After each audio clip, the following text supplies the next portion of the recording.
Hello board game brothers and sisters, I'm Adam Singer and welcome to another episode where I'll be letting you know of all the board games launching on Kickstarter and GameFound over the next week. And if you're new to the channel, we do this every week going over all the upcoming campaigns, so if you want to stay up to date, this is the place to be. But there is just one thing I want to mention before we get started, and that's that I am filming this on the Wednesday. I normally film these on Friday night and then edit them Saturday morning. But I do have some fishing plans for this week, and I'm actually leaving tomorrow. So I need to get all of this done before I leave, and it's not uncommon that games dates get announced even on the Thursday or Friday of the week before their launch. So there might be a couple games missing here, but if I do discover any more games after I film this video, I will update them on the Discord, and I will also include them in my Reddit post, which goes up every Sunday morning. And I'll leave a link to both of those in the description below if you want to check them out. But before I get started here, I do like to go over some new announcements and discoveries that I just found out about over the past week, and I do actually have a couple for you this week.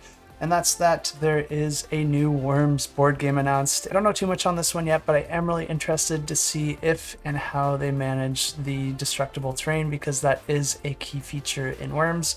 Also, all the exciting weapons and all the exciting tools and everything that comes with Worms, I'm sure, are going to be making an appearance in this game. So if you want to check it out, you can find this page on Kickstarter and click to get notified. Or of course, you can subscribe to the channel, and I will cover it in more detail during the week of its launch. Not a definitive date on this one yet, but it will be coming this summer. We also just got an announcement that there will be a second printing for the game Isofarian Guard, which will be launching September 5th.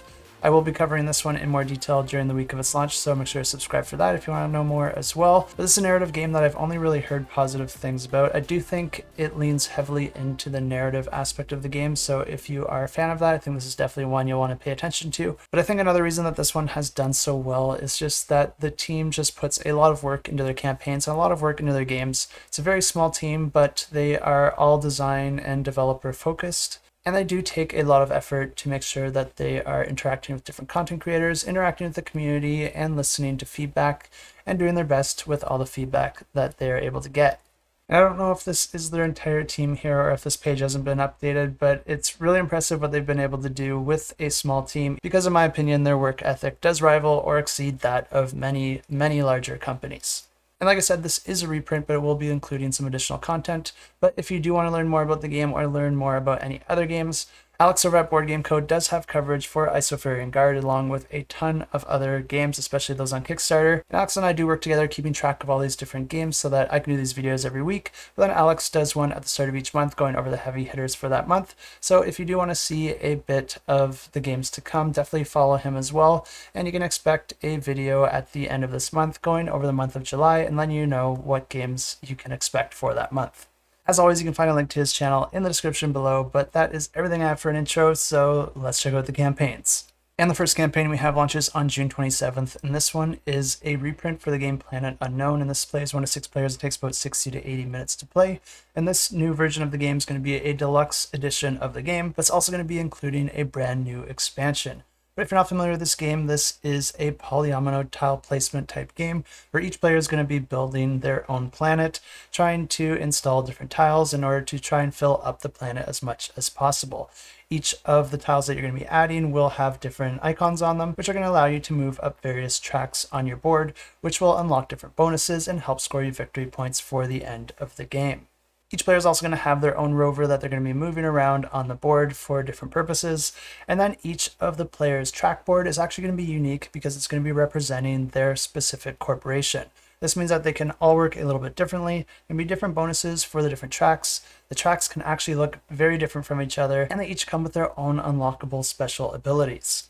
And like I said, players will be gaining victory points for moving up these different tracks, but you're also gaining victory points for filling up the different rows and columns of your planet completely. And then you're also going to be gaining victory points for completing different objectives. An interesting thing about the way the objectives work in this game is that at the start of the game, you're just going to be drawing those randomly and then putting them between each of the adjacent players.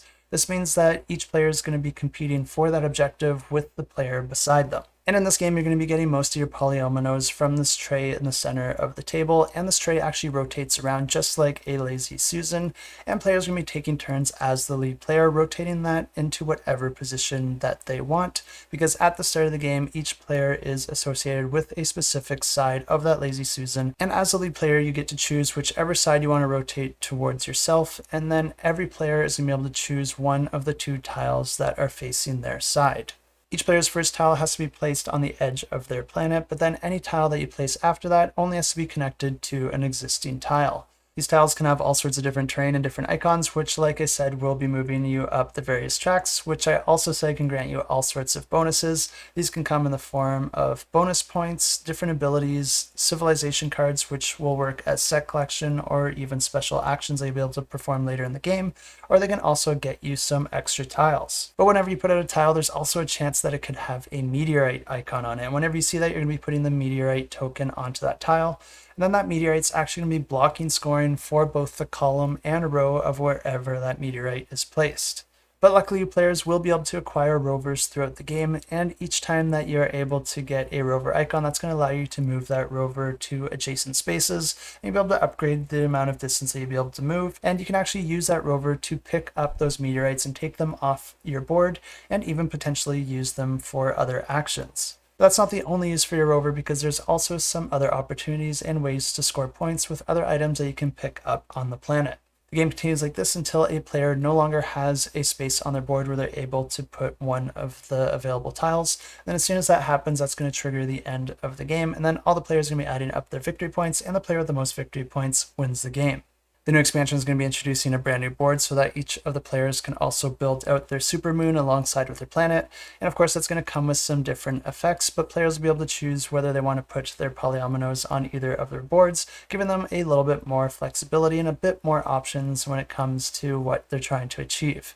Looks like a ton of fun, and I think you can have a lot of confidence back in this one if you are interested in it, since it is a reprint and the game's already out there with people playing it and enjoying it, and I've only heard a ton of positive feedback on this game, so if you want to check it out, or if you do want to learn more, I do have links in the description below.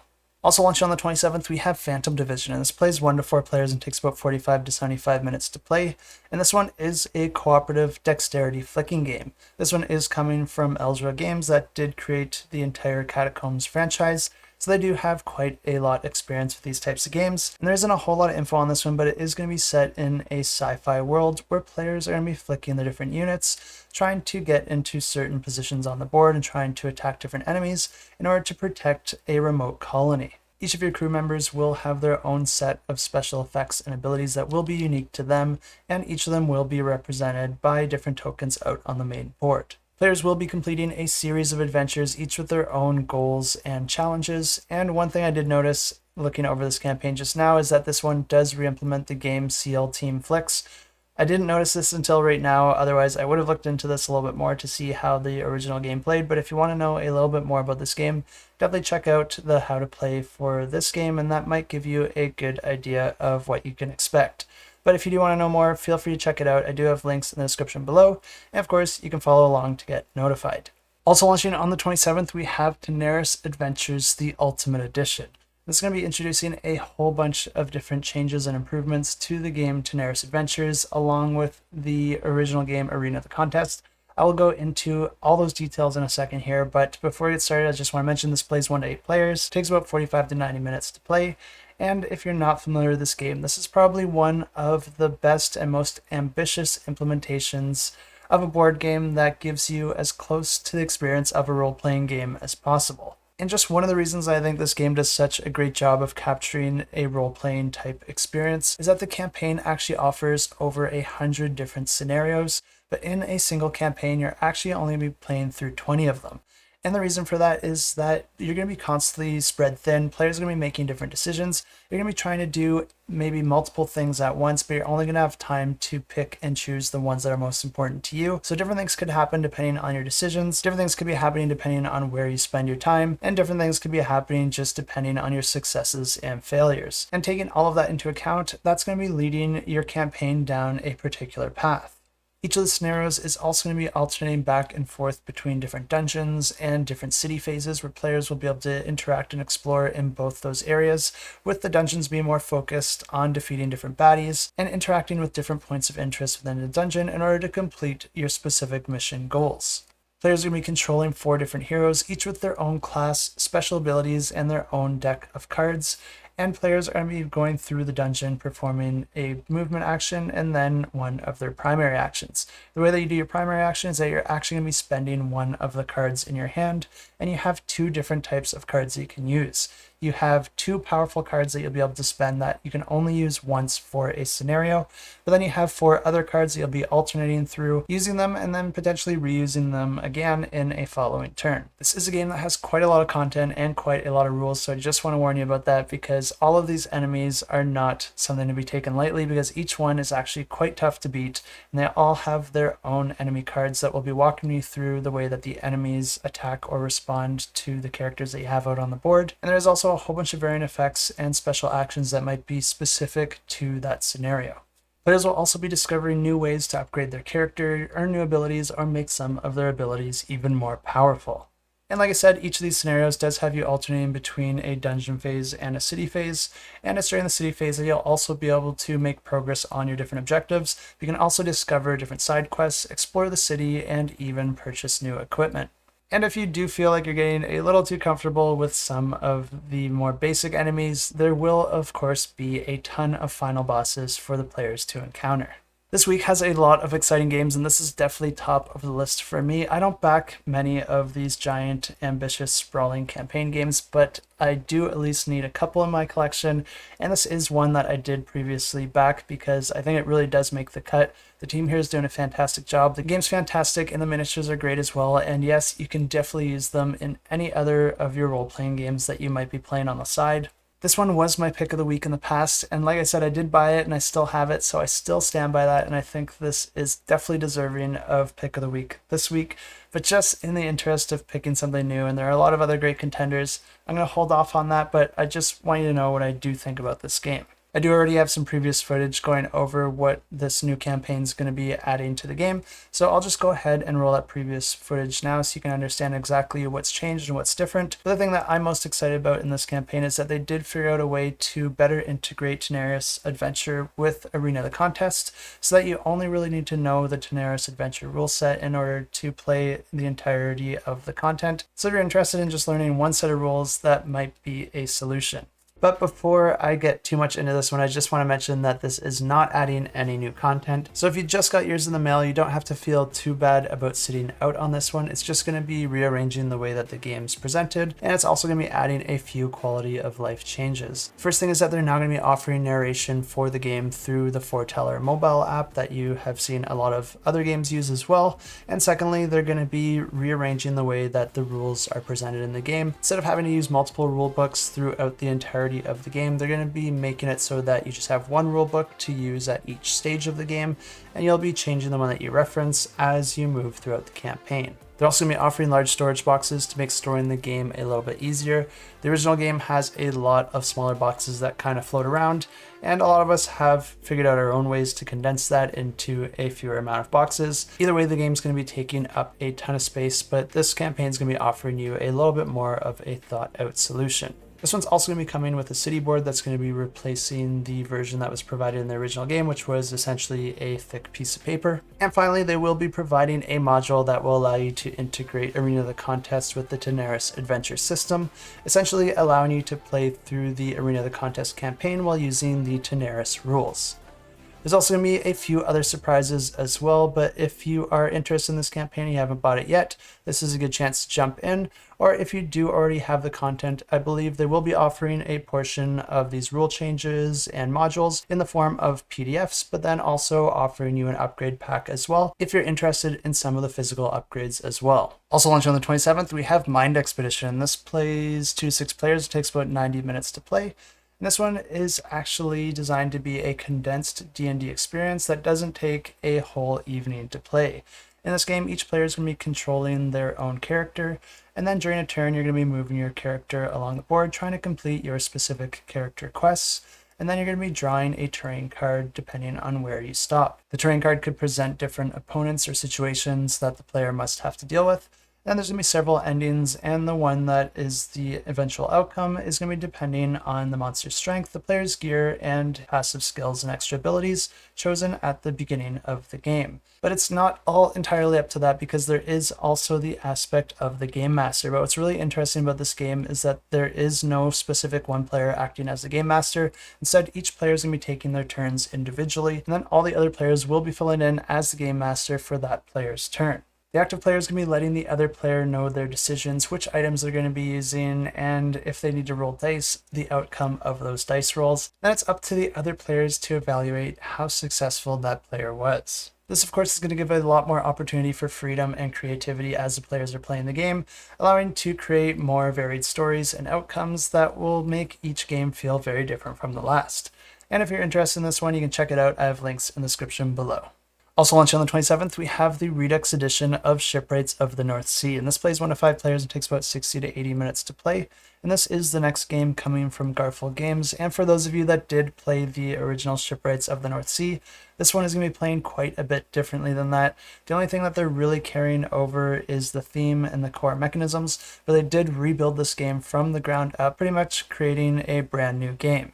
Boardgames is really good at creating a ton of board games that a lot of people in the community really love. Last time I checked, I think Shem Phillips had 3 games in the top 100, which is really rare for a single designer. I wouldn't be surprised if most of us have already played 1 or 2 of his games already, so you might already know whether or not you are a fan of his design style. For myself, the games that I did play of his did tend to be quite heavy, a little bit more than my taste is really looking for, but I've also done a bunch of these previews on many more games from Shem Phillips that I haven't had the opportunity to play yet. The last one I looked at looked like one of his games that I think I would like the most because it looked like a fantastic game, didn't look too complicated or too fiddly while still having a lot of depth and decision making, and I believe that one was Inventors of the South Tigris. But if I were a betting man, and I am, I would wager that this one is probably the one that I am absolutely the most interested in. This one is a very pure engine builder without a whole bunch of bells and whistles, but I think it does quite a lot with what it is already. And I think if you're a fan of Furnace or other games like that, you'll definitely want to be checking this one out, especially if you want to have way nicer artwork, because Boardgames never underdelivers on that. But the way that this game works is that each player is going to be starting the game with their own player board with 3 different tracks, their own set of workers, and some starting cards as well. There's a bunch of different types of cards, and they all work a little bit differently, and I'll get into that in just a second here. But like I said, this is an engine builder, so there's going to be a whole bunch of different opportunities for resource conversion, and the game does have some basic rules that are always in effect every game that you play, but then each round is also going to be revealing some round-specific resource conversion opportunities that you'll be able to take advantage of during that round. But I'm already getting ahead of myself, and before I get too far ahead of myself, I also want to mention that a core mechanism to this game is drafting, because the way that you're going to be earning cards in this game is that at the start of each round, each player is going to be drawing 6 cards into their hand, and then players are going to be choosing 1 card to keep and then passing the remaining cards to the next player, and then so on and so forth, always taking 1 card until every player has 6 cards in their hand. And I should also mention that this one is also definitely deserving of my own personal pick of the week, and I could definitely give it to this one, but the Discord already did that one for me because this one is our Discord pick of the week, and it's no surprise because this game does look fantastic. And I'm just going to go ahead and follow this now because I'm probably going to buy it. But like I said, you'll be drafting cards, and once players have drafted all their cards, you're going to be able to take all sorts of different actions simultaneously. But before I get into those actions, I just want to let you know what some of these cards are and how they work.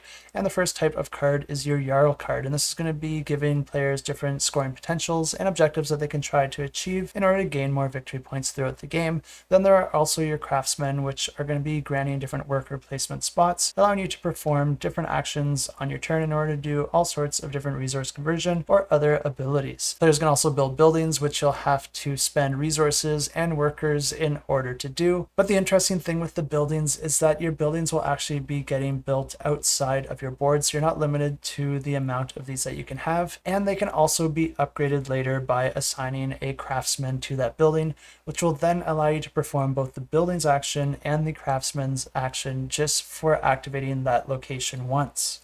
And then finally, there are the ships, and these are going to be granting you even more powerful actions, but they can also be constructed just like the buildings, but they also require you to have a certain type of skill in order to build that ship, and your different craftsmen will be coming with different skills, and once you get enough of those of a particular type, that will allow you to build certain ships. But now let's get into the action phase, and this is another thing that I really love about this game because all players are going to be able to perform their actions simultaneously, which really speeds up the game. But essentially the way that your action phase ends is that you're going to have so many workers and so many cards that you have to play, and then once you've exhausted all of those, that's going to be the end of your action phase. Each of those cards that you drafted does also give you multiple options because you can choose to either discard it for the specified resource that is outlined on the card, or you can discard it to perform the card's ability, or instead you can recruit it onto your own personal player board in order to turn it into a new action space. Or like I said, instead of adding it to your player board, you could tuck it under one of your buildings to add that ability to that building. Of course, each of these options does come at different costs in terms of resources and what you need to do it, so that might be a factor when deciding whether you want to add something to your player board or add it to an existing building. As you're performing these actions and gaining new cards and skills and buildings, these are going to be moving you up the various tracks, and one of those tracks is the military track. And once you accumulate enough on that military track, that will actually allow you to perform raids. And that is another option that you'll have to perform with your workers. You can issue a worker to perform a raid, which will allow you to gain one of the raid cards from the raid deck, which will give you one-time use abilities that you can only use once per round. After all the players have performed all the actions that they can, you're going to move into the income phase where each of the players' cards are going to be generating income or resources as depicted on that card, which you'll be able to use in the following round. The game continues like this with players earning victory points outlined on their cards, any gold that they're able to accumulate, moving up those various tracks, and also by completing various objectives. Player with the most victory points at the end of the game wins the game. And if you want to check this one out, you can check it out. I have links in the description below. Also launching on the 27th, we have Classic Rally, and this plays 1 to 4 players. It takes about 45 to 90 minutes to play, and I did already cover this one because I thought it was launching a few weeks ago, but it does look like a really fun racing game. If you're interested in racing games, definitely check this one out, but I'll just go ahead and roll that previous footage for you now. And the way this game's played is at the start of the game, players are going to be taking turns placing out road tiles in order to form the main track. And these road tiles can have different checkpoints, hazards, or even service stations for players to take advantage of. The goal of the game is to pass through these 3 checkpoints and then be the first to cross the finish line. But this isn't going to be as easy as it sounds because there's going to be a couple things that will get in your way.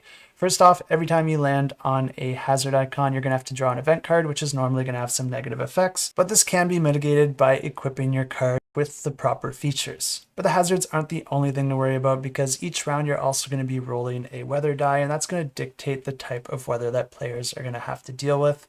But once again, this can be mitigated against if you have the right features added to your car. But each player is not only going to be managing their competition card because you also get an assistance card to try and take advantage of. And the way these cards work is that each one's going to have a board associated with them, and players are going to be assigning cards to them at the start of the game. Most of these cards can only be used by your competition card, but you can assign them to your assistance card just to hang on to until you might need them later. These different cards can upgrade different aspects of your car, like its suspension, its tires, or even its fog lights, or they could grant you with things like toolkits in order to fix damage, or even fuel, which you'll be using to move around on the board. But most of these will come into play by granting you extra movement in different situations, or helping you against different weather or hazard issues. Some of these cards are consumable, which means that you will be discarding them when you use them.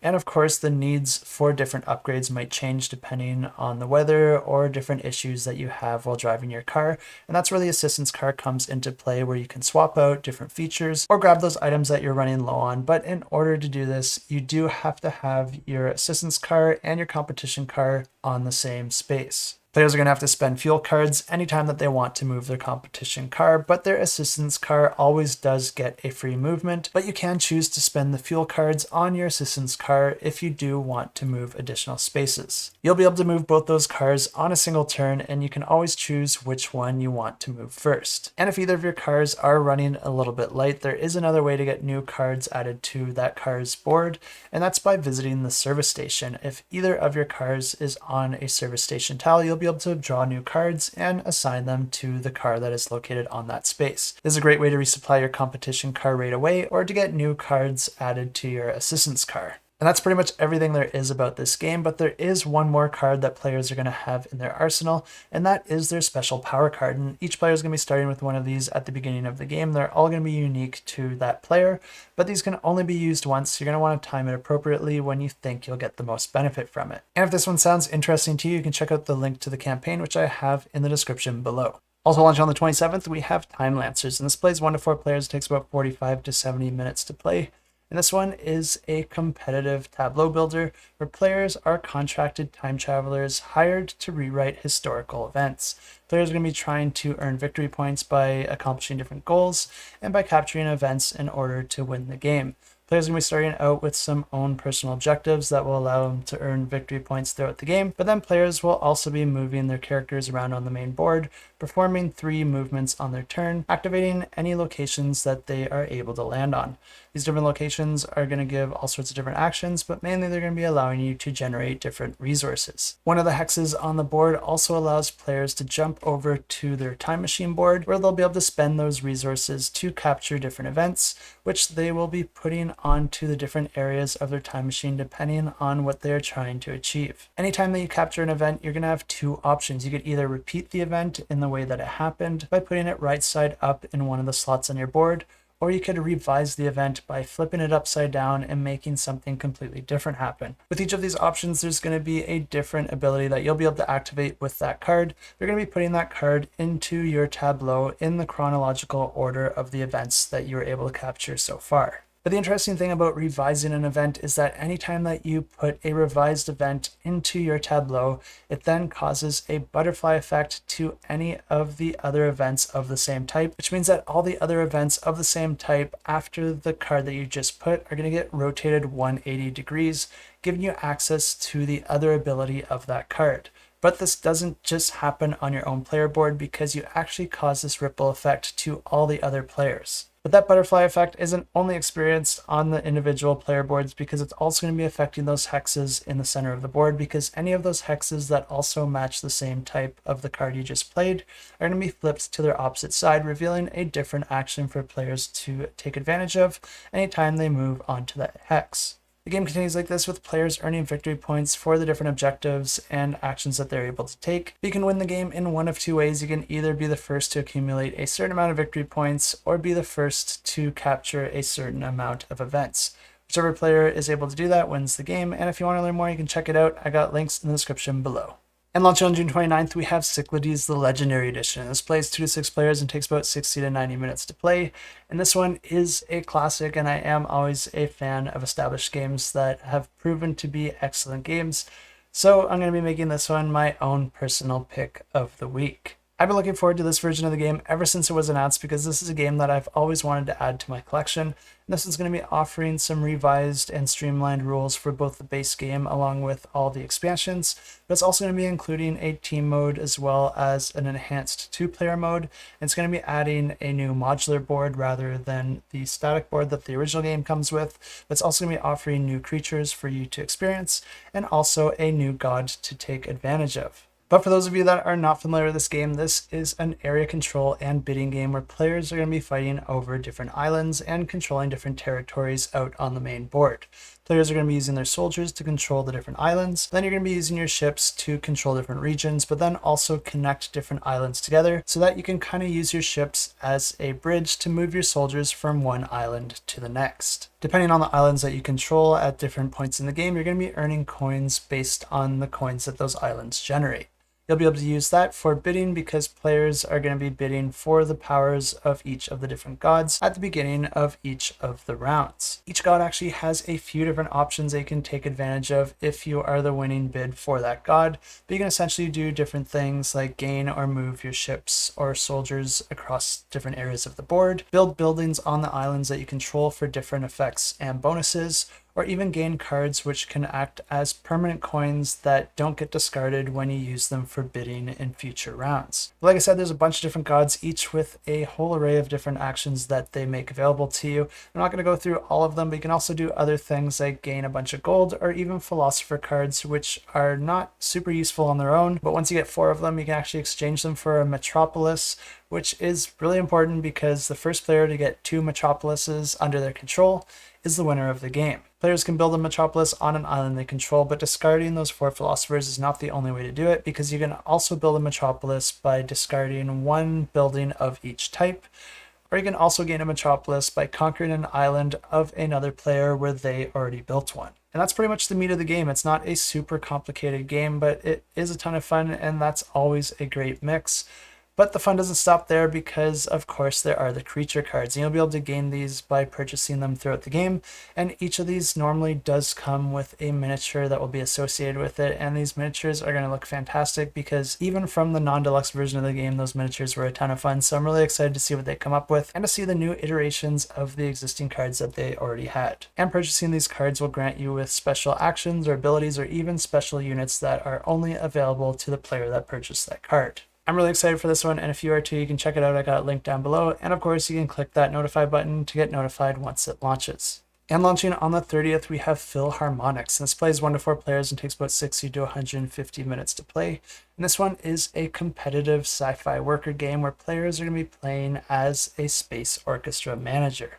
Players are going to be playing over 5 rounds, where each turn you're going to be spending action points in order to perform 1 action. The interesting thing here is that each of the actions' amount of points needed to perform it are going to be varying from round to round. So there's going to be a changing market there. Not only this, but for each player that already performed the action, it's going to also increase that cost. So there are some varying costs here that players are going to have to manage as they decide which actions are going to grant them with the best overall outcome. And there's a whole bunch of different actions for players to choose from in order to send their orchestra to different planets, do things like recruit and train musicians and conductors, create different symphonies and perform those symphonies, and also gain supporters and fans, and expand your musical knowledge. Players will be gaining victory points throughout the game depending on the musicians they're able to acquire and the shows that they're able to perform, but you're mainly going to be gaining those victory points from performing those shows and by completing different objectives. The player with the most victory points at the end of 5 rounds wins the game, and if you want to know more, I do have links in the description below. And launching on the 30th, we have Fighting Fantasy Adventures Campaign 1, which plays 1 to 4 players cooperatively and takes about 60 to 180 minutes to play. And this game is a cooperative dungeon crawler where players are going to be playing through a deck of cards, with each of the decks representing their own story or adventure that you're going to be exploring. Each of these is going to have you exploring one of the various dungeons, with each of those dungeon cards being labeled with a specific number. If you move out a door, it's going to tell you which card goes adjacent to that card for you to move into, but then each of these numbers is also going to correlate to one of the adventure cards, which is going to give you different options and opportunities or battles that players are going to have to contend with. Throughout each one of these stories, players are going to be controlling 4 different characters. There's your warrior, your scout, your mage, and your healer. And at the start of each round, you're going to be deciding the order that you want them to enter a room. The way that you depict this is by ordering them appropriately on your combat board. The next thing you're going to do is explore a new room in the dungeon by moving through one of the available doors and then finding the appropriate card to extend that dungeon, finding the adventure card that matches that number, and then read that adventure card. Adventure cards can have all sorts of different items, bonuses, decisions, effects, or enemies, and they can also change depending on the order that you had your characters enter the room, or they can change depending on the options that you take in that room and the options that you take with each of the individual characters. Anytime you engage in combat, you're going to be moving that over to the combat board, adding the different enemies to that board, and then each lane is going to be acting like its own individual combat, with your character attacking whichever enemies are across from them. Combat's resolved using dice rolling, and you can just roll the enemy's dice along with your character's dice at the same time. The amount of damage done and who that damage was done to is going to be determined by the difference of the dice rolls and whichever character rolled the highest. Of course, you can also spend your luck resource in order to re-roll your dice,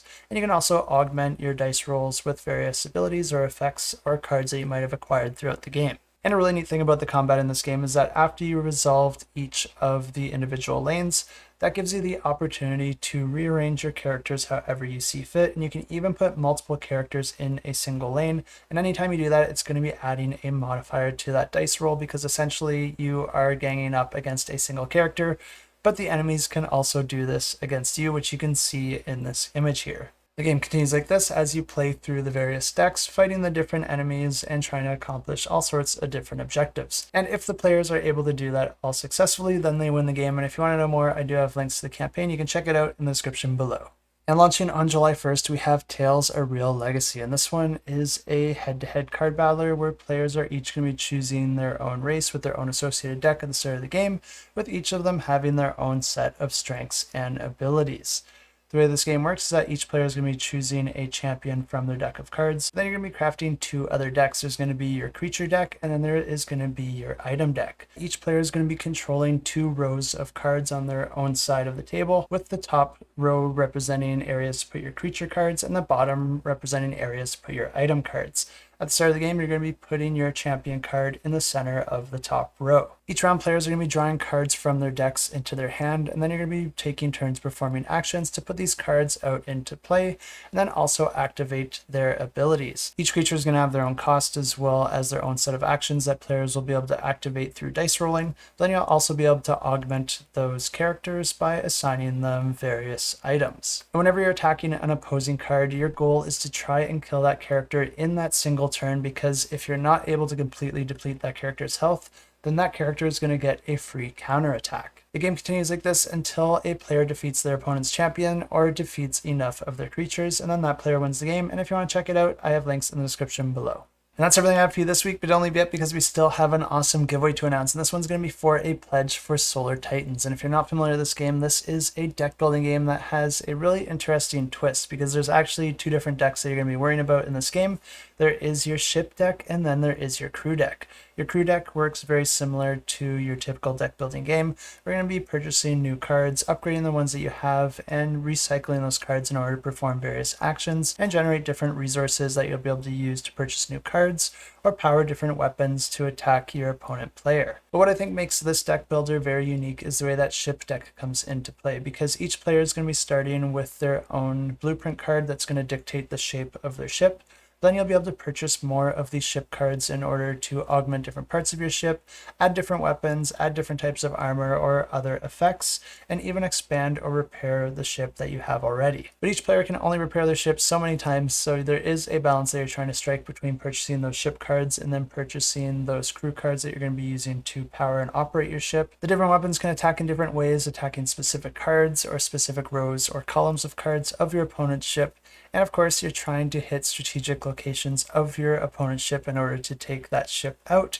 And if you are the last player standing, then you win the game. This giveaway is going to be for the Fleet Captain Pledge, which gets you a copy of the game and all unlocked stretch goals. And to enter this giveaway, all you have to do is leave a comment down below. Good luck in the giveaway, but now let's go ahead and draw the winner for last week's giveaway, which was for a pledge for Burning Banners. And to draw a winner, use this application here. All these extra names down here are bonus entries for my Patreon subscribers. If you like this sort of content and you appreciate all the research and filming and editing and work that goes into it, and you're able to show some support, I really do appreciate it. I do have a link to my Patreon in the description below, and any help there just helps to make all these efforts just a little bit more sustainable for me, and it really does make a difference. I do appreciate it, but it is definitely not required, and there's other ways to show your support, like liking or subscribing to these videos, because that does help get more exposure, which does help the channel as well. Let's go ahead and draw those comments and draw the winner. And the winner for Burning Banners is John Clem, and this is one of our viewers, and he says that Burning Banners is much better than Burning Bridges, which is how I originally read the name when I first announced it on the channel. So thanks for pointing that out. But either way, congratulations on the win, and I'll reach out to you and let you know that you won yourself a pledge for Burning Banners. I can get it right sometimes. And the other giveaway we had was for a pledge for Quest Chest, but this one was run over on the Discord. So if you did enter that giveaway, make sure to check out your Discord notifications to see if your name got drawn. But I do always run these over on the Discord for 1 day longer than a week, so there is still an extra day to enter this one if you haven't entered it already. And you can find a link to the Discord in the description below, and we just have it underneath the giveaways channel. That's it for this week. Quite a lot of interesting games, and definitely at least 3 that I'm seriously gonna have to try and convince myself not to back, because I did just purchase a house, so I'm completely house poor. But I mean, is a home really a home without a few extra games? Might have to sell a few things to make it work, but I'll probably be backing at least a couple of these. I hope there's something there that interests you, but either way, I always appreciate you checking out the video, and until next time, keep that shelf cluttered and the table full.